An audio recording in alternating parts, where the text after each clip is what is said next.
오늘 저와 여러분에게 성취하실 말씀 마태복음 9장 14절에서부터 17절까지의 말씀입니다. 제가 봉독하여 읽어 드리도록 하겠습니다. 그때에 요한의 제자들이 예수께 나와 이르되 우리와 바리새인들은 금식하는데 어찌하여 당신의 제자들은 금식하지 아니하나이까? 예수께서 그들에게 이르시되 혼인집 손님들이 신랑과 함께 있을 동안에 슬퍼할 수 있느냐? 그러나 신랑을 빼앗길 날이 이르리니 그때에는 금식할 것이니라. 생배 조각을 낡은 옷에 붙이는 자가 없나니 이는 기운 것이 그 옷을 당기어 헤어짐이 더하게 되며 새 포도주를 낡은 가죽 부대에 넣지 아니하나니 그렇게 하면 부대가 터져 포도주도 쏟아지고 부대도 버리게 됨이라. 새 포도주는 새 부대에 넣어야 둘이 다 보존되느니라. 아멘. 새 포도주는 새 부대라는 말씀으로 담임 목사님께서 말씀 전달해 주시겠습니다. 많은 은혜 받으시기 바랍니다. 오늘 또 주일이라는 하나님이 또 정하신 날에 우리를 예배 자리로 부르셔서 또 우리가 한 주간 또 살아가야 될 새 힘, 또 새 은혜 오늘 우리에게 부어주실 줄 믿습니다. 우리 옆에 있는 성도님들 얼굴 보시면서 좀 웃는 얼굴로, 제 얼굴하고는 좀 비슷하시면 안 돼요. 웃는 얼굴로 우리 같이 함께 고백하면서 인사하십시오. 당신은 행복한 사람입니다. 우리가 행복할 수 있는 것은 다른 이유가 아니고 최고로 행복한 복음을 하나님이 우리에게 주셨죠. 그래서 우리가 하나님의 자녀가 되어졌습니다. 우리 옆에 있는 분들 한 번 더 인사하십시다. 당신은 구원받은 하나님의 자녀입니다. 오늘 제목이 새 포도주는 새 부대, 너무나도 잘 아는 성경 안에 있는 구절이죠. 교회에서 예를 들면 신년 이제 한 해가 시작될 때 이 본문으로 이렇게 설교 제목을 정하고 설교하는 교회들도 많이 있는데요. 그것보다 우리가 이 단어들은 주로 이제 신문 기사 아니면 세상에서 더 많이 듣는 것 같아요. 뭔가 조직이 바뀔 때, 또 뭐 조직의 어떤 수장들이 바뀔 때 새 포도주는 새 부대에 담아야 된다. 그리고 조직을 좀 바꾸고 이렇게 하죠. 더 많이 듣는 시간이 있어요. 선거철이 되어지면 이 포스터를, 이런 어떤 구호를 제일 많이 외치는 것 같아요. 그런데 단순히 사람이 바뀌니까 조직도 바꿔야 돼, 뭐 그런 그림의, 그런 의미의 메시지는 아니에요. 성경에서 이 말씀을 예수님이 하실 때에는 그 앞에 배경이 있어요. 오늘 14절을 보시면 세례 요한, 오늘 요한이라고 되어 있죠. 그때의 요한의 제자들이라고 되어 있는데요, 여기 요한의 제자는 세례 요한을 말을 해요. 예수님보다 조금 더 일찍 와서 예수님의 어떤 공생의 길을 열었던 그 세례 요한의 제자들이 예수님 앞에 나와서 지금 질문을 하는 겁니다. 예수님께 와서 어떤 질문을 하냐니까, 지금 세례 요한의 제자들, 우리와 그리고 바리새인들, 그 시대에 가장 어떻게 보면은 힘 있고 신앙생활을 잘한다고 하는 그 바리새인들, 우리와 바리새인들은 정한 날에 금식을 하는데 왜 예수님과 예수님의 제자들은 금식을 하지 않습니까? 지금 이게 질문이에요. 그러면 우리가 바리새인이 누구며 세례 요한은 어떤 신앙생활을 하고 있었는지도 우리가 좀 잠깐 이해를 좀 해야 되겠죠. 그 시대의 바리새인은, 지금으로 말하면 우리는 바리새인 그러면 완전히 못된 사람들, 신앙생활 완전히 거꾸로 하는 사람들, 뭐 이렇게 조금 욕을 하는 대상에 속해 있는데요, 그때 당시는 그렇지 않았어요. 최고로 추앙받고 존경받는 인물들이 바리새인들이었어요.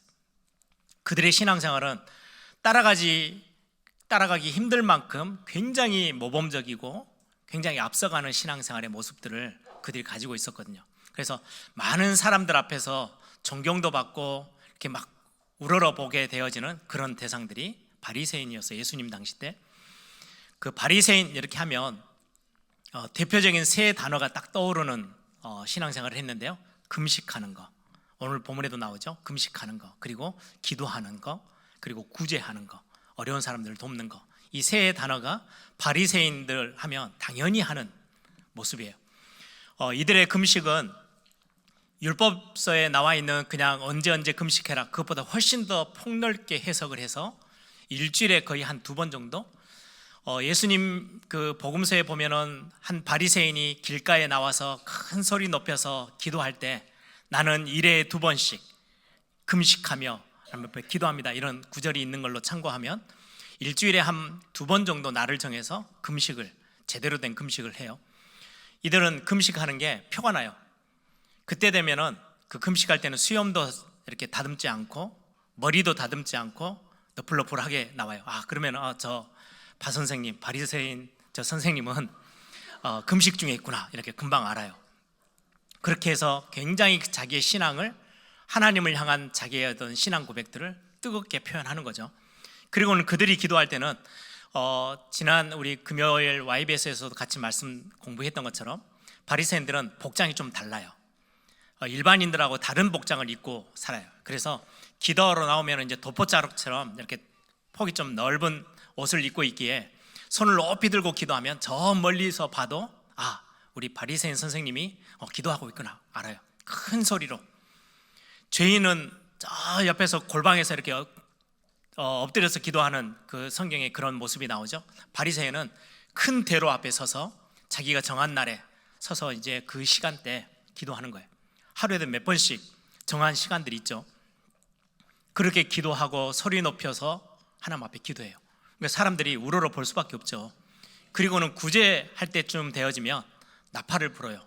표를 내야 어려운 사람들이 올 거 아니에요. 그래서 이제 구제할 물품들을 가지고 나오고, 그리고는 시장통 안에서 나팔을 불면 소리를 듣고 저 멀리 있던 사람들도 뭔가 이제 구제를 필요로 하는 사람들이 막 다가오게 돼요. 그러면 모든 사람들이 다 아는 거죠. 우리 바리새인이, 저분이 구제를 시작하는구나. 우리 한국교회도 그럴 때가 있었죠. 역 앞에서 시간 딱 정해준 시간에 밥 퍼주는 목사 이런 책도 나올 만큼 그런 어떤 구제 사역에 굉장히 중심을 두고 했던 그런 교회와 목회자들이 굉장히 많이 있었어요. 그 덕분에 좀 어려운 분들도 많이 도움을 얻었죠.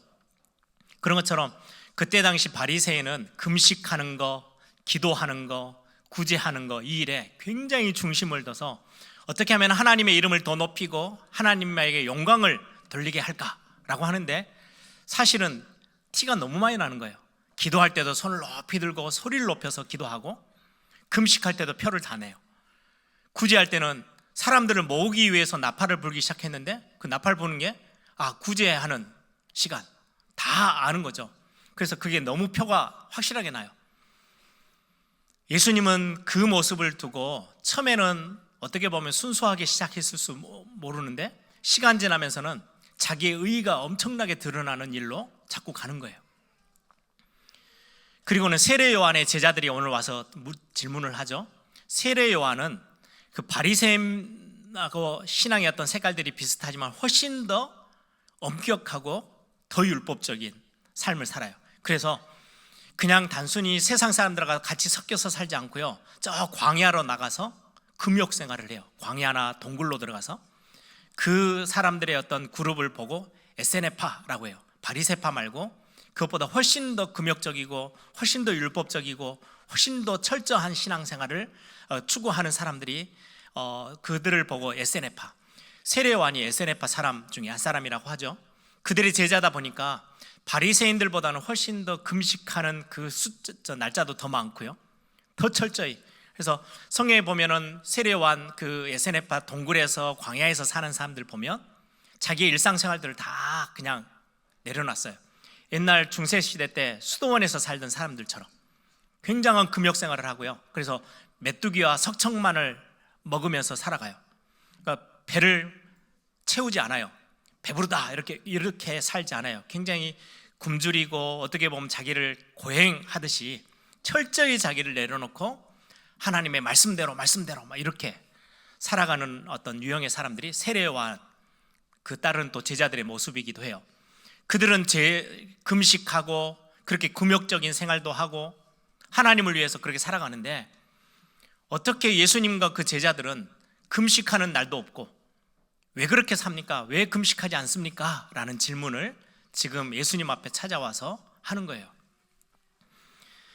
그 모습에 지금 예수님이 답을 하고 계시는 거죠.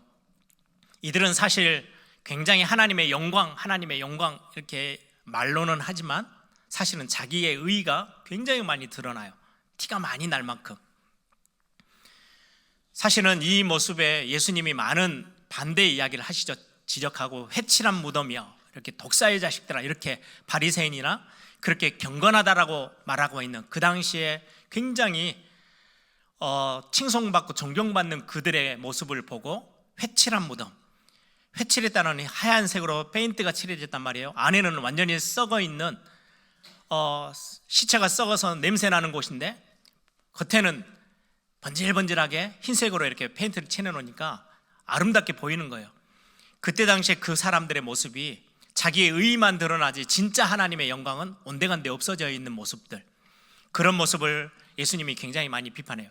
그래서 성전이라고 생각나에 있는 굉장히 화려한 성전 건물을 두고 우리는 하나님 앞에 매일 제사하고 번제하고 예배하고 있어, 우린 잘해. 근데 예수님이 그 성전을 다 헐어버리래요. 그리고 3일 만에 새로 짓겠대요. 그게 무슨 말이에요? 진짜 중심에 생명 있는 하나님은 교회 공동체를 다시금 그리스도 중심으로 세우시겠다고 말씀하시는 부분들이죠. 이런 어떤 배경 속에 이 질문이 지금 나와요. 사실은 이 말씀은 오늘 본문의 새 포도주는 새 부대, 이 말씀은 교회를 향한, 교회의 공동체를 향한 메시지고 교회 공동체 안에 속해 있는 저와 여러분, 구원받는 하나님의 자녀들을 향한 말씀이에요. 우리가 어떤 복음을 알고 생명을 가진 저와 여러분이 어떻게 살아가야 하는지, 어떤 삶의 모습들을 우리는 가지고 있어야 되는지를 말씀을 통해서 우리에게 주는 부분입니다. 종교개혁 당시 때에도, 예수님 당시 때도 바리새인들과 이들은 굉장히 이렇게 겉모습만 굉장히 경건한 척, 안은 그렇지 않는데, 그래서 예수님의 많은 지적을 받았죠. 종교개혁 당시에도 중세교회는 완전히 병들었어요. 복음은 온데간데 없고 전부 다 자신의 의리만, 화려함만, 겉모습만 막 치장하고 있는 그때 마르틴 루터가 개혁을 부르짖죠. 우리 말씀으로 돌아가자. 그게 종교개혁의 핵심이었어요. 하나님이 말씀하시는, 예수님이 세우신 원래의 교회의 모습으로, 말씀으로 다시금 우리가 돌아가자. 그게 종교개혁의 핵심이었던 것처럼 우리 현대교회에도 지금도 많은 깨어있는 목사님들과 많은 교회 지도자들이 이야기를 해요. 진짜 중요한 예수님이 원하시는 교회의 모습으로 회복하자. 그래서 많은 깨어있는 지도자들이 한국교회를 두고 이렇게 목소리를 높여요. 많은 지금 잘못되어지고 변질되어져 있는 모습 속에 가장 첫 번째, 가장 꼭대기에 있는 게 말씀을 전하는 강단의 타락이래요. 강단에서 정확한 복음을 전하지 않는 거예요. 그래서 예전에는 삼박자 구원, 복음이 뭔가 막 기복신앙하고 섞여 있는 거예요. 영원히 구원받고 우리의 물질적인 것도 부자가 되어지고 돈을 많이 벌고 집도 사고, 그래서 교회 안에 집사님들이 많잖아요. 집 사라고. 또 건강한 거, 건강한 게 복음이에요. 돈을 많이 벌면 그것도 복음이에요. 그렇게 설교가 되어지면 성도님들은 올바른 복음을 알 수가 없어요. 성경에서는 진짜 복음이 뭔지를 강단에서 설명해 줘야 되는데, 뭐가 진짜 능력인지를 말해 줘야 되는데 말하지 않는 거예요. 그러다 보니까 한국교회가 병들고 또 병들고, 점점 복음의 색깔보다는 다른 눈의 세상적인 기준의 색깔들이 더 많아지고 있는 거, 그런 것들을 깨어있는 지도자들이 많이 지적을 하죠. 그런 모습들을 이제 오늘 성경에서도 이렇게 같이 비교되어 줄 수 있는데, 이 금식에 대한 질문을 받고 예수님이 답변을 하세요. 세 가지 비유를 들면서 답변을 하시는데, 그 첫 번째가 혼인집에 사람들이 신랑과 함께 있을 때 금식할 이유가 있냐? 그건 아니야. 혼인집에 결혼하는 신랑과 신랑의 친구들이 같이 함께 있을 때는요, 거기에는 기쁨만 존재하지 거기에는 슬플 이유도 없고 금식할 이유도 없어요. 마음껏 먹고 잔치예요. 혼인집은 잔치상이지, 잔치집이지 거기에서 상갓집처럼 슬퍼할 이유가 없는 거예요. 그 예를 들으시고, 두 번째는 낡은 옷이 하나 있는데 이제 낡다 보니까 구멍도 나고 찢어지기도 하겠죠. 그걸 이제 생배 조각을 가지고 와서 덧붙여요. 그리고 옆에를 꼬매면 결국은 새 천이 달라붙으니까 나중에 시간 지나면은 낡은 옷은 있는데 생배 조각은 이렇게 줄겠죠. 빨고 이렇게 하면. 그러면은 결국은 다 털어져서 그 옷은 입지도 못하고 쓸모없는 옷이 되어버린다는 거예요. 또 하나 비유는 낡은 포도주를 담는 낡은 가죽 부대가 있는데 그 부대 안에 새 포도주를 넣어버리면, 새 포도주는 이제 발효가 되기 전이에요. 이제 넣어놓으면은 점점 시간 지나면 발효가 되겠죠. 팽창해져요. 근데 낡은 가죽 부대는 딱딱하고 굳어 있어요. 그러다 보니까 이게 늘어나질 않으니까 터져버려요. 터지면 포도주도 못 먹고 그 부대도 버려야 되고. 지금 그 예를 예수님이 답변으로 주셨어요. 이 답변을 우리가 말씀으로 담으시면서 같이 함께 오늘 저와 여러분에게, 특히 이 시대에 세워져 있는 우리 교회, 특히 우리 예일교회에게 하나님이 어떤 말씀을 주시는지를 오늘 말씀을 통해서 확인해 보려고 합니다. 첫 번째입니다. 혼인집. 오늘 성경에 보시면 15절에 예수님의 답변 중에 예수께서 그들에게 이르시되 혼인집 손님들이 신랑과 함께 있을 동안에, 이렇게 되어 있어요. 원어에는 혼인집 손님들이라고 되어 있지 않고요, 신랑의 친구들이라고 되어 있어요. 신랑의 친구들과 신랑이 함께 이제 결혼식을, 보통 우리나라는 진짜 잠깐 하고 끝내버리는 이상한 문화가 들어왔는데, 보통 결혼식 하면 일주일씩, 이때 예수님 당시 때도 일주일 넘어 이렇게 잔치를 벌려요. 그럼 신랑과 함께 있는 동안에는 신랑 친구들이요, 최고로 기쁜 날이에요. 최고로 감사하고 행복하고 많은 음식을 먹으면서 서로 교제하면서 굉장히 기쁜 잔치집 분위기가 나는 그날, 그게 교회의 모습이어야 해 라고 말씀하는 거예요. 그게 구원받은 하나님의 자녀들의 삶의 근본의 모습이고 색깔이야 라고 지금 오늘 우리에게 말씀해 주고 계세요. 구원받은 자들의 색깔은 기쁨, 그리고는 평안함, 감사, 행복. 그래서 오늘 아까 우리 같이 함께 인사 나눌 때도 당신은 행복한 사람입니다 라고 하는 것은 구원받은 자의 우리가 가지고 있는 당연한 모습이에요.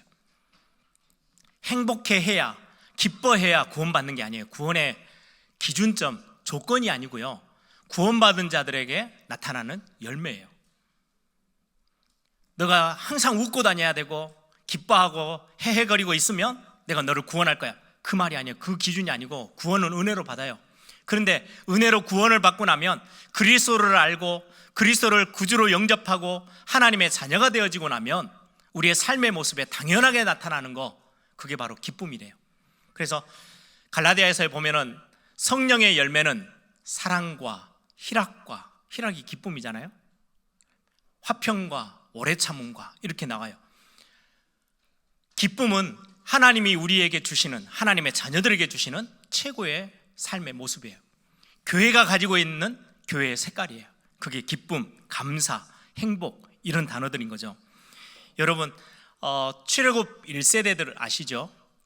우리가 구약 성경을 보면 애굽에서 400년 넘게 종노릇 하다가 6월절 피 바른 날에 이제 구원받은 것을 상징하죠.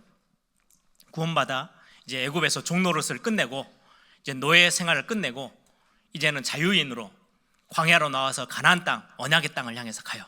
그 광야 교회, 그 교회에 제일 먼저 구원받아 출애굽해서 나온 1세대들, 그들의 모습은 어떠해요? 잔치집이 아니었어요. 일만 터지면 염려하고 근심하고 원망하고 불평하고, 모세를 향해서 핑계를 모세에게 대고 모세를 돌로 쳐서 죽이려고 하고, 기뻐할 때도 있었어요. 홍해바다 건너고 나서는요, 얼마나 춤추며 찬양했어요. 그리고 나서요, 3일이 딱 지나고 나니까 먹을 물이 없어. 배고파. 그러고 나니까 왜 우리를 여기로, 지금 우리가 그냥 애굽 밑에 있었을 때는 고기 이렇게 덩어리라도 국물이라도 한 번씩 얻어 먹었는데, 여기 나오니까 먹을 것도 없고 물도 없고 목말라서 죽겠다. 왜 우리를 여기까지 데려왔냐? 돌을 들어서 모세를 쳐서 죽이려고 할 만큼 원만 불평이요 가득 찼었어요. 구원받은 자들의 모습은 그런 모습이 아니에요. 하나님이 이스라엘 백성들을 책임지시겠다고 약속하셨잖아요. 구름 기둥으로, 불 기둥으로. 야, 내 손이 짧아서 너를 구원하지 못하는 거 아니야. 내가 능력이 없음이 아니야. 내가 너를 내 눈동자처럼 보호하고 너를 챙길 거야. 내가 너의 주인이야. 하나님이 항상 하셨던 말씀이에요. 내가 세상 끝날까지 내가 너희와 항상 함께 있을 거야. 그게 구원받은 자들에게 주시는 엄청난 비밀이거든요. 그런데 이거는 까맣게 잊어버리고 원망, 불평 속에 항상 문제만 오면 염려하고 걱정하고 근심하고. 신랑이 함께하는 잔치집은 기쁨이 가장 먼저예요. 염려할 이유가 없어요. 한때 예수님이 가장 먼저 기적을 일으켰던 가나 혼인 잔치집, 잔치집에 술이 떨어지니까, 포도주가 떨어지니까 다들 걱정이 하는 거예요. 그때 예수님이 그 걱정을 순간에 다 없애셔서 물을 포도주로 만들어서 다시금 그 잔치집에 기쁨과 막 자기들끼리 그 축제하는 그 축제 분위기를요 없애지 않으셨어요. 기적을 베풀어서라도 그 기쁨을 유지하게끔 하셨어요. 신랑 되신 예수님이 교회의 주인으로 계시는데, 신랑 되신 그 예수 그리스도, 생명 되신 그리스도가 나의 인생의 참 대제사장 되시고 내 인생의 참된 주인이 되시는데 우리가 기뻐하지 않아야 이유가 없잖아요. 근데 우리는 많은 부분 기쁨을 놓치고 살아요. 행복함을 놓치고 살아요. 그래서 오늘 본문에 말씀하는 거예요. 우리의 예배가 어떠해야 되는지, 우리 교회의 색깔이 어떠해야 되는지, 구원받은 하나님의 자녀들의 삶의 모습은 기쁨이 가장 드러나는 열매로 나타나는 거예요. 근데 한국 교회는 그렇지 않았죠. 제 어렸을 때만 해도요, 조금 이렇게 경건하게 예배 생활 잘하고 성경 읽고 뭐 신앙생활을 잘한다는 분들은 뭐 그렇게 잘할 수 있어요. 그런데 조금 자기보다 좀 안 되어지는 사람들을 향해서 비난하고 판단하고 평가하고 그랬던 한국교회 모습들이 정말 많아요. 지금도 그런 교회들이 정말 많아요. 특히 보수적인 교회다라고 하는 교회들마다. 제가 신학 공부를 고신교단에서, 우리 한국에서는 가장 보수적인 교단 중에 교단이다라고 말하는 그곳에서 10년 넘게 신학 공부를 했어요. 저는 그 안에 있는 교회의 모습들을 알잖아요. 기쁨이 가득 차기보다는요, 실수하면 안 돼요. 꼬투리만 잡히면 언제든지 물고 뜯는 거예요. 거기서는요, 교회에서는 긴장을 바짝 하고 살아야 돼요. 예를 들어 뭐 성가대 대장이 됐다, 성가대에 뭔가 이렇게 자리를 맡았다, 교회의 어떤 파트 하나의 어떤 일들을 부장을 되어졌다, 그냥 두지 않아요. 그 다음에 그 자리를 다른 사람이 탁 가져오고 싶어서 1년 내내 관찰하는 거예요. 뭘 실수하는지, 뭘 놓치는지, 뭘 잘못하는지. 어떻게 기쁨이 가득한 교회가 되겠어요? 모든 교회가 다 그런 건 아니지만 많은 부분, 신랑이 함께 하는데 왜 우리가 슬퍼하며 뭔가 자꾸 긴장해서 내 연약함들이 드러나면 안 돼, 다 감추고 자기 의만 막 드러내는 그런 교회 모습, 예수님이 지금 그게 아니라고 말씀하는 거예요. 신랑이 함께하는 신랑의 친구들은 교회를 상징하거든요. 구원받은 자들을 상징해요. 그들에게는 기쁨이 가득 차야 해요. 오늘 우리 에일교회, 저는 꿈꾸거든요. 기쁨이 예배하러 올 때마다 뭔가 막 설레이고 기쁘고 하나님 앞에서 그 은혜 받을 것들을 감사하고 성도님들 만나는 그 만남이 기대되어지고, 저는 그런 에일교회가 되기를 꿈꾸고요. 우리가 구원받음이 그거예요. 구원받은 하나님의 자녀들의 삶에서 기쁨이 항상 있는 거, 감사가 항상 넘치는 거. 그래서 여러분들은 행복한 자입니다. 행복하려고 애를 쓰는 게 아니고 그리스도가 우리에게 생명 주시는 거, 그리스도가 나와 함께 계신다는 그 이유 하나만으로도 모든 죄 용서받고 우리를 정죄함이 더 이상 이제는 끝이 났고 우리는 새 생명을 가지고 우리는 하나님 앞에 서 있는 자들이기에 우리는 행복한 거예요. 내 모습, 교회의 모습. 그래서 저는 제가 심부름하는 목회에도 우리 성도님들이 다 같이 기뻐하는 그런 기쁨이 넘치는 목회가 돼야 되는데, 이런 기도 제목들을 제가 또 붙잡게 되어졌어요. 두 번째는 낡은 옷에 아주 쌩쌩한 천조각을 갖다 붙이면 이게 이렇게 제대로 남아나지를 않는 거죠. 제가 제 어렸을 때는, 우리 지금 젊은 세대들은 잘 모를 수 있는데 저만 해도 어릴 때 이렇게 형님 옷을 이어받아서 또 물려받아가지고 입고 하다 보니까 옷이 낡아요. 요즘 뭐 낡은 옷을 입고 다닐 이유가 없잖아요. 조금만 마음에 안 들면 디자인만 마음에 안 든다고 버려버리고 또 새 거 사달라고 하니까, 그래서 모든 아파트 동네마다 옷 다 이렇게 버리는 곳을 따로 뒀잖아요. 왜요? 너무 새 건데 버리면 아깝잖아요. 그래서 그걸 가지고 동남아권이나 더 어려운 사람들 돕기 위해서 구조물품으로 쓰려고 그 옷을 모으는 그런 것들을 둬요. 우리 어렸을 때는 그런 게 어디 있어요. 헤어질 때까지 입는 거예요. 낡으면은 구멍 나면 그 천 붙여가지고 꼬매요. 근데 이거를 한두 번 빨면요, 새로운 천을 갖다 붙이면 이게 줄어요. 그러면 낡은 옷은 뻣뻣하니까 그럼 결국은 그게 벌어지고 터지고 그 옷을 입을 수가 없어요. 제가 미국에 처음 가서 이제 빨래를 하게 되는데, 미국에는 그때 우리 한국에만 해도 건조기가 없었을 때예요. 거기는 세탁기 위에 반드시 건조기가 항상 있더라고요. 그래서 아무 생각 없이 제 옷을 건조기에 넣었어요. 딱 돌리고 나왔더니 완전히 줄어가지고요. 그래서 제 와이프한테 물어봤어요. 아니 왜 미국에서 이 건조기를 하는데 옷이 줄냐 그랬더니, 미국 옷은 안 줄어요. 옷을 만들 때 이미 열을 가해서 줄어진 상태에서 옷을 만든대요. 그러다 보니까 건조기를 마음껏 사용해도 돼요. 근데 우리 한국은 그냥 건조기를 사용하지 않고요, 빨래대에다가 널어가지고 하다 보니까 줄 시간이 없어요. 요즘은 이제 우리 옷들도 이제 많이 그렇게 나오게 되죠. 얼마 전에는 제가 이제 입던 옷이 좀 너무 헐렁헐렁해서 제가 미국에 한 두 벌을 갖고 갔어요. 일부러 건조기에 넣어서 줄여가지고 입으려고. 잘 줄어요. 새 옷을 넣으면 천조각이 줄어요. 그래서 낡은 옷에다 덧붙여 놓으면 옷이 터져버리고 찢어지는 거예요. 똑같은 이유로 낡은 가죽 부대에다가 이건 딱딱하고 이렇게 오래돼가지고 그 부대에다가 새 포도주를 집어넣으면 터져버려요. 부풀어 오르니까. 우리의 옛날의 모습들, 우리의 삶의 예전의 모습들, 구원받기 전에 우리의 기준들, 이걸 가지고 신앙생활 한다고 하면서 복음에 대한 것들을 이리저리 짜집게 하고 섞어버리면 결국은 이것도 안 되고 저것도 안 되고, 교회의 모습이 그래요. 세상의 기준도 남아있고 성경에서 말하는 하나님의 말씀도 있고, 그러다 보니까 교회가 이게 복음이 선명하지 않고요, 이리저리 막 섞여버리고 짜집게 되듯이 우리에게는 매일매일 옛날 거는 내려놓고 새 은혜로 가득 차야 해요. 그게 교회의 모습이고 오늘 우리가 예배하는 예배자의 모습이어야 해요. 옛 모습, 우리가 구원받기 전에 가지고 기준을 삼았던 세상의 기준, 나 중심의 것들, 세상 것들, 이 기준들을 이제는 내려놔야지, 하나님의 은혜로 우리 가운데 가득 차야지, 자꾸 세상의 기준은 그대로 두고 짜집게 하듯이 말씀 듣고 은혜 받고 말씀 듣고 은혜 받고 한낱 돌아서면은 다시 옛날 것들이 또 튀어나와. 그러면 하나님의 자녀의 삶, 교회의 바른 모습이 드러날 수가 없다라고 지금 성경에서는 말씀하고 있는 거죠. 우리를 새로운 피조물, 너는 새 것이다 라고 말하는데요, 우리가 완전히 새 것으로 변화되어지는 거, 짜집기 해서 덧붙이는 거 말고 우리가 하나님의 자녀의 삶으로 완전히 바뀌는 거, 변화되어지는 거는 유일한 길이 하나 있어요. 그게 바로 말씀이에요. 기도를 열심히 한다고 우리의 삶이 바뀌느냐? 아니요. 말씀 들을 때 우리의 삶이 바뀌어요. 우리의 생각도 바뀌고 우리 가치관도 바뀌고 우리의 기준도 바뀌게 돼요. 말씀이 우리를 바꾸는 거예요.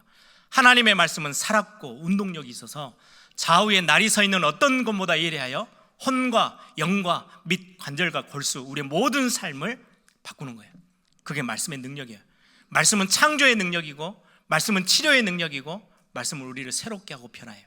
그래서 우리가 말씀 듣는 데 집중하는 거예요.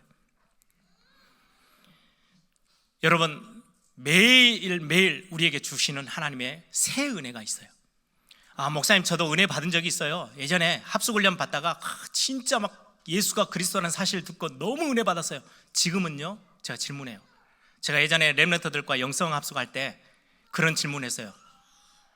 지금 하나님과 많이 친하십니까? 지금 오늘 하나님의 은혜가 당신에게 있습니까? 나 1년 전에 언제 예배 때 진짜 은혜를 많이 받았는데요. 그건 옛날 거예요. 그게 낡으면 새로운 은혜, 뭔가 새로운 삶하고요 안 맞게 돼 있어요. 여러분, 우리가 매일 예배하러 올 때마다 여러분들 새 은혜를 구하세요. 오늘 하나님이 오늘 우리에게 주실 은혜가 있어요. 우리가 하루를 시작하면서 하루 새롭게 시작하는 그날 아침에 하나님 우리에게 주시는 은혜가 있어요. 한 주간을 살아가야 되는데 한 주간 동안 우리가 하나님 앞에 받아 누릴 새 은혜가 준비되어져 있어요. 우리는 새 은혜를 구하며 가는 거예요. 그게 교회가 당연히 찾아 누려야 될 축복이죠. 광야교회, 그 광야길을 가는 그 광야교회에서 만나를 하나님이 주시는데요, 굉장히 영적인 원리가 들어있어요. 만나를 이틀에 한 번씩, 일주일에 한 번씩 주시지 않으셨어요. 만나는요, 매일 한 번씩 먹는 거예요. 이틀 동안 모아놓으면요, 그 다음날 되면 썩어요. 그날 또 새로 주시는 만나가 따로 있어요. 그날 주시는 하나님의 말씀이 있고 그날 내가 거기에서 맞는 받아 누려야 될 은혜가 있어요. 그래서 여러분들이요, 우리 예일교회 모든 성도님들은 그날에 매 예배 때마다 주시는 은혜들을 여러분들이 진짜 받아 누리길 바랍니다. 특히 여기에 제일 취약한 대상이요, 목사인 저예요. 그냥 말씀 전하는 게 제 어떤 일상생활이잖아요. 익숙해졌어요. 은혜가 필요한 어떤 것들이 안 느껴지고 뭔가 내가 그냥 잘하는 거, 제가 그것 때문에 바디메오의 기도처럼 다윗의 자손 예수여 나를 불쌍히 여기소서. 오늘 또 하나님의 은혜가 없으면 오늘 또 내가 말씀 들고 가는 거, 성도님들은 이 말씀으로 살아나겠지만 나는 또다시 새 은혜 없이 그냥 나는 익숙함에 젖어서 흘러 떠내려가는 인생. 그래서 히브리서 2장 1절에는요, 히브리서는 히브리인들에게, 교회 안에 있는 이방인 말고 히브리인들은 유대인들이잖아요. 오랫동안 신앙생활하고 오랫동안 성경을 잘 알고 있는 그들에게 하는 메시지예요. 히브리서 저자가 흘러 떠내려가지 않도록 유의하래요. 조심하래요. 흘러 떠내려간다는 건요, 큰 장독이 있는데, 항아리가 있는데 금이 가서 물이 새요. 거기다 물을 계속 부어요. 시간 지나면 물 다 빠져나가 버려요. 또 부어요. 그 금강거를 막기 전에는요, 계속 흘러 빠져나가 버리는 거예요. 흘러 떠내려간다는 말이 그런 의미예요. 오늘 또 우리가 은혜를 받지 않으면, 나 몇 주 전에 은혜 받은 적 있어.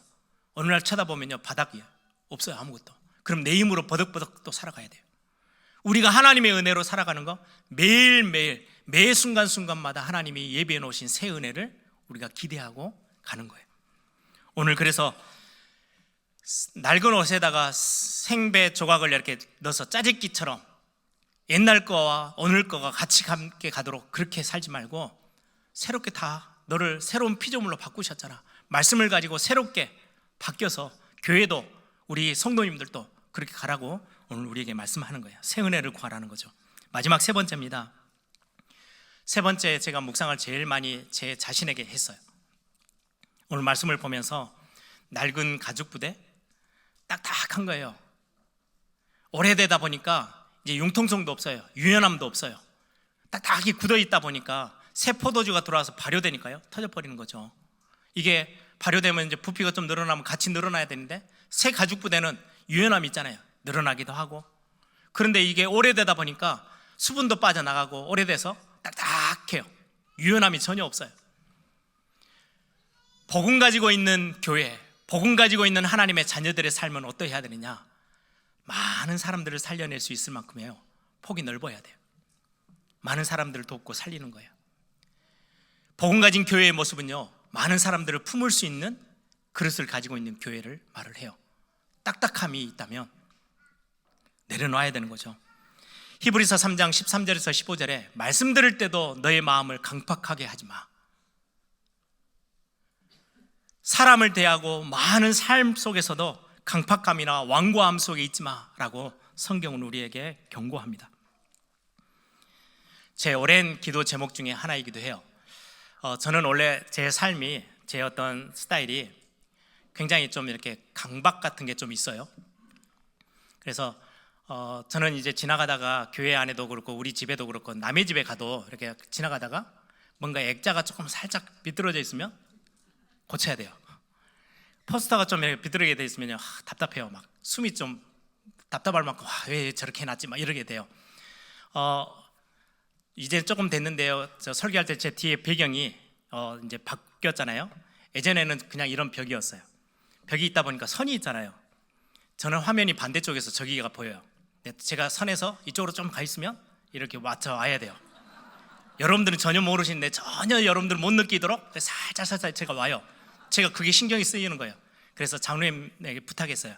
장로님 뒤에 선을 좀 없애주세요. 판때기를 좀 대서.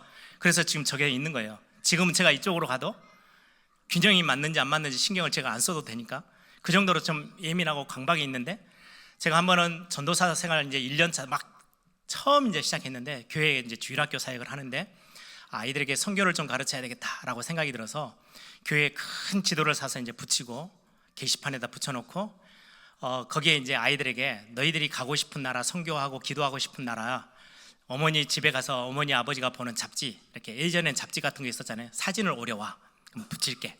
그래서 아이들이 사진을 다 오려왔어요. 그래서 선생님들에게 맡겨놨더니 선생님 한 두세 분이 토요일 날 와서 작업을 해요. 그래서 저는 보고 있는데, 아니 사진이 있으면 사진 테두리 이렇게 맞춰서 자르면 되잖아요.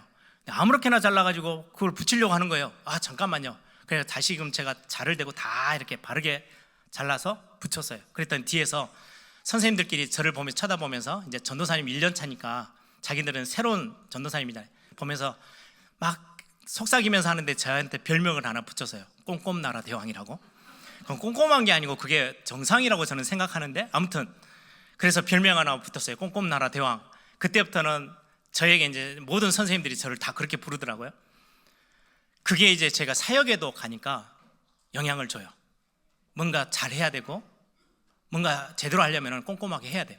제가 WRC를 한 20년 하는 중에 스태프들을 진짜로 되게 많이 힘들게 만들었던 때가 여러 번 있는데, 그 중에 제일 큰 게, 보통은 이제 2만 명 정도 들어가면 의자를 다 2만석을 이렇게 깔잖아요. 줄을 다 지어서 맞춰요. 근데 한 번은 제가 딱 가서 이제 검사하러 가서 딱 앉았는데 무릎이 앞에 의자에 닿는 거예요. 일어서면은요 의자가 밀려요. 아니 등록 헌금만 해도 얼만데 이렇게 답답하게 만들면 되냐고 제가 자를 가지고 와서 10cm씩을 더 늘리라고 했어요. 2만 개를 다 늘려야 되는 거예요. 스태프들이 울더라고요. 그런 게 이제 제 일에 나타나는 성격이에요. 그래서 내가 교회로 가면 목회는 절대 그렇게 안 해야 되겠다. 교회는 이 말씀대로 폭이 좀 넓어야지. 그럼에도 불구하고 잘 안 돼요. 제가 오랜 기도예요. 하나님, 성도님들이 교회에 와서 평안하고 교회가 뭔가 이렇게 선이 너무 많아가지고 넘어가면 죽는 것처럼, 뭔가 선을 넘지 못하도록 뭔가 법을 많이 만들어 놓고 룰을 만들어 놓고 그런 교회 말고 좀 평안한 교회가 되어졌으면 좋겠어요. 특히 제가 목회를 할 때 제가 하는 스타일이, 저는 그래서 어제도 메시지 마무리하면서 혹시 내가 말하는 거, 제가 또 행동하는 것 때문에 마음이 상해서 교회를 떠난 분들이 있지 않을까? 이런 생각도 들 만큼 교회의 근본의 모습은 살리는 모습이에요. 너무 딱딱하게 경직돼 있으면 이게 교회가요, 교회다운 모습들을 드러내질 못해요. 성도님들이 왔다가도 조용히 빠져나가는 거예요. 왜요? 자기가 담길 만한 그릇이 안 되어지면. 그래서 교회를 향한 하나님의 말씀이에요. 새 포도주는, 여기에서 포도주는 그리스도를 상징해요. 그리스도를 담는 그 교회라는 그릇, 성도라는 삶의 하나님의 자녀라는 그릇이 어떠해야 되는지. 그래서 저는 성령의 열매 가장 첫 번째가 뭐예요? 사랑이에요. 다 품는 거, 모든 걸 다 용납하고 용서할 수 있는 단어, 사랑. 오래 참는 거, 온유는 부드러운 거예요. 그게 성령의 열매 안에요. 다 포함되어져 있어요. 저는 예전에 제가 신학교를 다니면서 용납이라는 단어를요 되게 깊이 묵상했던 적이 있어요. 사람을 품어주는 거예요. 여러분, 어린아이가 자라면서 엄마에게 용납받지 못하고 엄마의 넓은 품을 경험하지 못하면요 평생 상처 속에 뒹굴어요. 저는 어느 날 하나님이 저를, 정말로 저는 모난 것도 많고 이상한 것도 많은 제 삶의 모습을 단 하나도 손가락질하지 아니하시고 저를 그냥 그대로 다 받아주신 그 하나님의 넓은 품, 하나님의 사랑, 하나님의 은혜를 어느 날 알게 되어지면서 제 삶을 말씀 속에서요 기도 제목 가지고 바꾸기 시작하려고 노력해요. 지금도 그래요. 잘 안 되어지지만 하나님, 내가 목회자로서 많은 성도님들, 이 모양 저 모양의 성도님들을 내가 품을 수 있을 만큼의 저에게 좀 딱딱함 말고 좀 유연성 있는 그런 목회자로 설 수 있게 해달라고 기도해요. 쉽진 않아요. 어렸을 때부터 제 성격이 굉장히 뭔가 이렇게 딱 균형을 맞춰서 해야 되는 게 저에게 이렇게 있는 삶의 모습이다 보니까, 그래서 저는 용납하는 거, 용서하는 거, 공감하는 거, 품을 가지고 품어주는 거, 우리 예일교회가 가져가야 될 교회의 색깔, 저는 그렇게 기도합니다. 그래서 오늘 말씀을 마무리하면 우리 교회에 오면 그냥 교회 가는 게 행복하고요, 어린아이들이 교회 갈 때 행복해지는 거, 막 기뻐지는 거, 성도님들이 주일날 같이 함께 예배하는 시간들을 맞춰서 올 때마다 뭔가 기대감이 되어지고 행복하고, 뭔가 이 안에서 새 은혜를 경험하고 하나님 앞에 구하고, 여기 와서 내가 실수하고 넘어졌는데도 어느 누구든지 다가와서 손을 잡고 일으켜 세워주고 품어주고 안아주고 같이 함께 살려줄 수 있는 진짜 복음이라는 참된 답을 가지고 있는 교회, 뭔가 조금 하나 놓친 것들이 있으면 그걸 가지고 막 트집 잡아서 가는, 비난하고 비판하고 판단하는 교회가 아닌, 은혜가 넘치고 기쁨이 가득하고 좀 사람을 살려낼 수 있는 복음의 능력이 더 충만해 있는 그런 하나님의 자녀, 그리고는 그런 교회, 저는 저를 두고 그런 목회자, 하나님 오늘 또 이 말씀 통해서 나를 새 포도주인 그리스도를 담을 수 있는 새 그릇으로 말씀 속에서 나를 변화시켜 주십시오. 그렇게 기도 제목으로 삼았습니다. 여러분들, 오늘 또 여러분들이 그리스도 안에서, 복음 안에서 정말로 새롭게 힘있게 많은 사람 살리는 전도와 선교까지 감당케 되어지는 그런 멋진 우리 예일교회 모든 성도님들, 또 우리 예일교회가 되기를 소망합니다. 오늘 말씀을 마음에 담으시면서 이 찬양이 떠올라서 같이 함께 하고자 합니다. 행복이라는 찬양이죠. 화려하지 않아도 우리의 삶들을 하나님 앞에 정결하게 드릴 수 있는 삶, 가진 것이 적어도 감사하며 사는 삶, 내게 주신 작은 것이라도 나눠주면서 사는 것, 서로를 같이 함께, 교회는 성도의 교제가 있어요. 사도의 가르침을 받아 서로 교제하며 떡을 떼며, 그게 교회의 원래 모습이거든요. 기쁨과 행복과 감사와 찬양과 이런 살리는 복음의 능력이 가득 찬 교회를 꿈꾸고 하나님의 자녀를 꿈꾸면서 이 찬양 같이 함께 하시면서 헌금 하나님 앞에 드립니다.